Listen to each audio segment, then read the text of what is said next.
United States, Britain, France and Germany are pushing for a move that could effectively end all hopes for any deal with Iran. Now Tehran has to do everything to stop this process.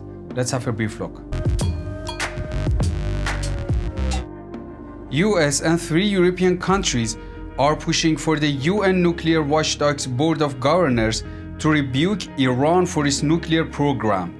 China and Russia have already expressed their opposition to any resolution condemning Iran at next week's board meeting of the United Nations Atomic Watchdog.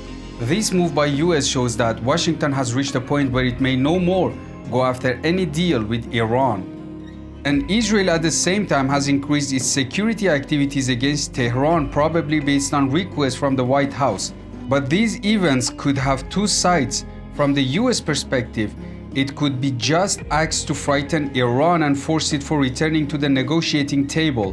But it's a dangerous step that the West refrained from in recent years. From Tehran's perspective, they may deliberately played up disagreements with the IAEA and accelerated its nuclear program to raise pressure in the Vienna talks.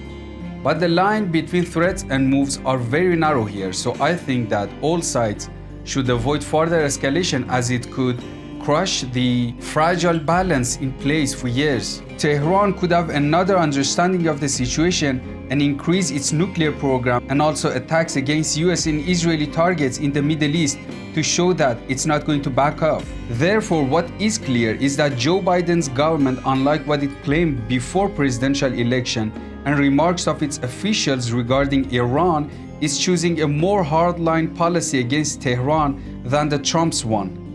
Exactly like that of the Ukraine war and Russia. Approximate success of US policy against Moscow in the Ukraine war may also have affected their attitude against Iran. But unlike Russia, which is in the first mile of the road, Iran is already reaching the end and wants to resolve problems.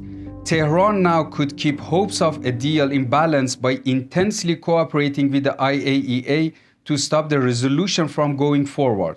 Tehran has been saying for years that they don't really want any nuclear weapon, and US, after testing all possible ways, has finally realized that the only reliable method is negotiation. So while both of them don't want escalation to a war, they have to make concessions. Thanks for watching. If you like this video, please subscribe and write your opinion down in the comments.